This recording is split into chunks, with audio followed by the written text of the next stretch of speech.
Anak! Yes po, Nay? Aalis ako Please lang, maglinis ka ng bahay Si nanay ang dami-daming utos. Aba, may sinasabi ka?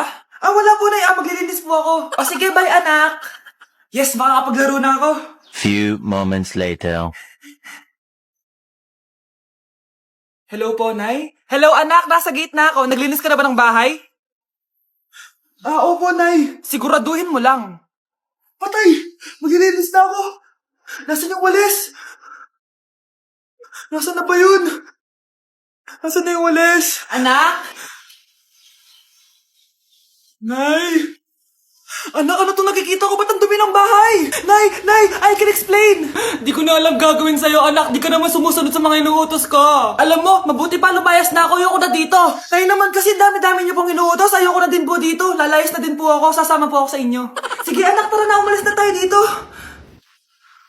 Ayoko talaga sa kanya. Bes, ayan siya yung pet peeve mo. Hi! Panira ng araw. Okay, class. Break time muna tayo. Hala, naiwan kayo bakit kong pagkain? Scarlett may sobra pa ako. Baka gutom ka na. Talaga? Bibigyan mo ako? Oo, ano ka ba? Gusto ko maging close tayo. Parang bumabait tong pet peeve ko Hala, may quiz pala tayo. Bes, sabay tayo mag-review mamaya ha? Naku, sorry Bes. Kakain kasi kami ng jowa ko mamaya. Hindi mo ba kaya mag-isa? Ano ba yan? Ako na lang, sabay tayo mag-review. Tsaka, may reviewer din ako dito Ayan na naman siya. Sure ka? Ako talaga gusto mo kasabay mag-review? Oo naman. Ba't naman hindi? Idol nga kita kasi ang talino mo Sige na nga. Okay, class. Para sa activity natin today, pili kayo ng partner nyo. Best, partner tayo Sorry na, best. Partner na kasi kami ng baby loves ko Partner na kami ng baby loves ko Tayo na lang yung partner, Scarlett. Ikaw na naman. Buti ka pa. Gusto mo ako makapartner. Ayan, perfect! Partner kayo ng pet peeve mo. Ha? Best! Pet peeve mo pala ako? After mo siraan sa amin yan, BFF na kayo ngayon? Samantha! Samantha? Magpapaliwanag ako. Oh, ba't nandito ka? Pet peeve mo ako, di ba? Umalis ka na. Oo, pet peeve kita. Dati. Kasi ang sungit mo sa akin Tapos palagi mo ako iniinis. Alam mo kung bakit? Kasi gusto kita. Ha? Wala, never mind. Samantha! For our last question, ano ang full name ko? Wala naman yun sa lesson Siyempre, dapat alam niyo yung pangalan ko. Dami namang alam nito. Di ko maalala full name niya. Perfect na sana ako Kapag di niyo nasagutan yan, -10 kayo sa akin. Aba, ma'am, paano namin malalaman yung full name mo? Di ka naman nagpakilala sa amin. Ano ka, sikat? Artista? Ang lakas mo mag-minus kapag di nasagutan yung full name mo? Sige nga, ano full name ko? Kapag di mo nasagutan, ma-minus ko yung sweldo mo. Tsaka magagamit ba namin yan kapag nagtrabaho na kami? Di naman, di ba? Paki namin sa full name mo.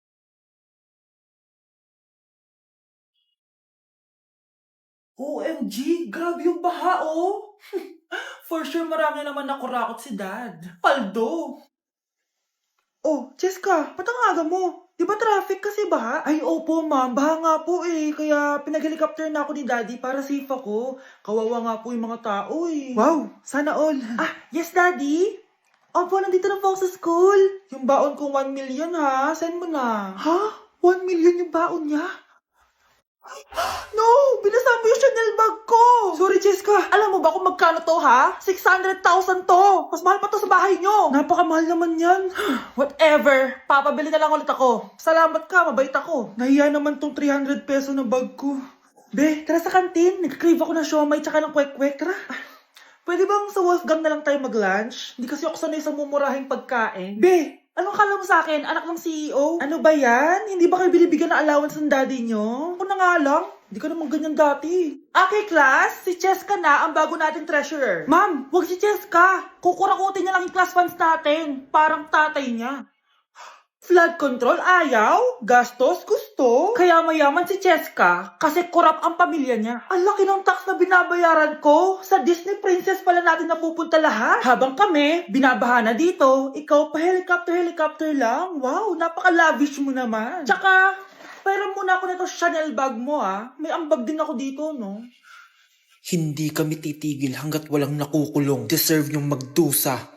Hi, Bes! I'm back! Oh, Bes, pupunta ka ng ibang bansa? Hindi, dito nakatitira sa inyo.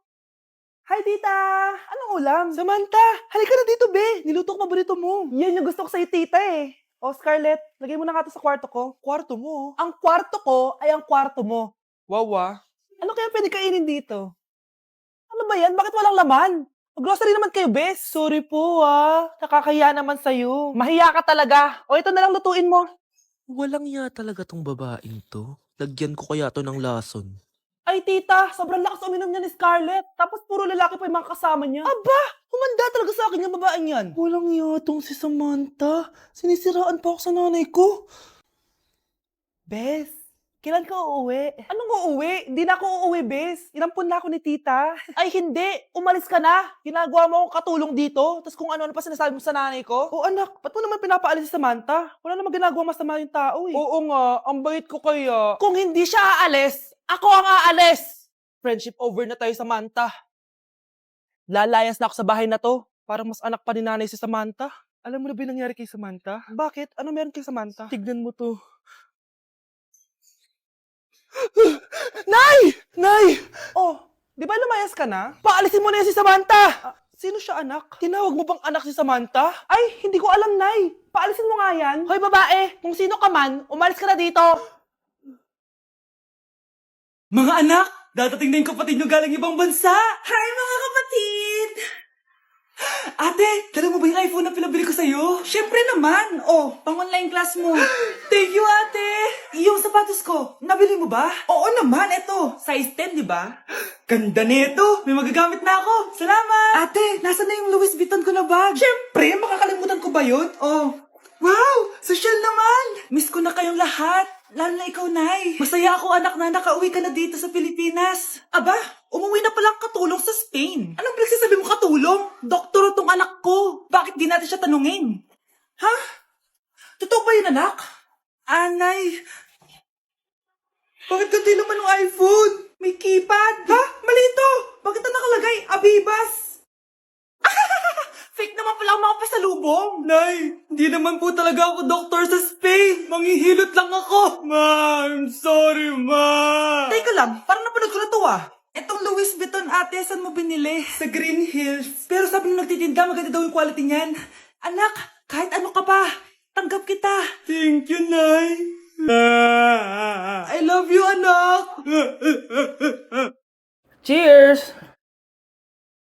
Hindi ko na kaya. Careful. Ay, Wala akong magawa ngayon, kaya naman, let's do the spicy noodle challenge! Sabi nila, sobrang anghang daw neto. Ano pang gagawin natin? Dilutuin na to! Eto na siya. Ilagay na natin yung sauce. Siyempre, ilalagay natin lahat. Guys, legit, kinakabahan ako. Grabe sobrang red ng sauce. Parang sobrang anghang talaga neto. Iba yung kaba ko ngayon, promise. Haluin na natin. Okay, first kain. Basic lang to sa akin, promise.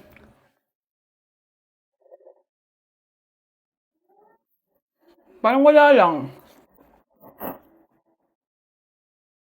Napaka-basic. Parang level 1 lang siya. Wala siyang bahid ng kaanghangan. Guys, uubusin ko to para sa inyo.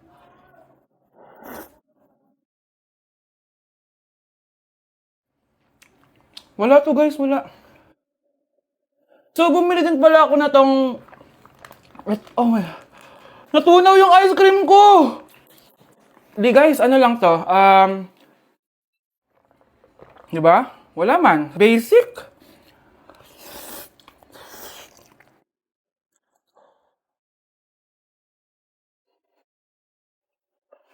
Wala naman. Grabe, ito na yung pinakamaanghang nyo. Wala to. Lalagyan ko patang hot sauce ha. Kasi wala siyang anghang. Cheers! oh my God!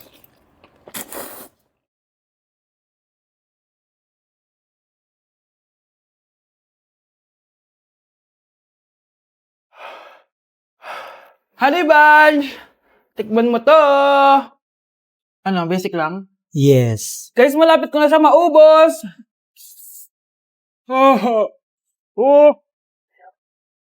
Hindi ko na kaya. Puntahan natin si Honey Bunch. Feel ko nagsusuka na siya sa CR. Bunch! Ano? Ano yan? Guys, Pingi, sobrang- pingi. Napanganga. Oh, careful. Careful. Ay!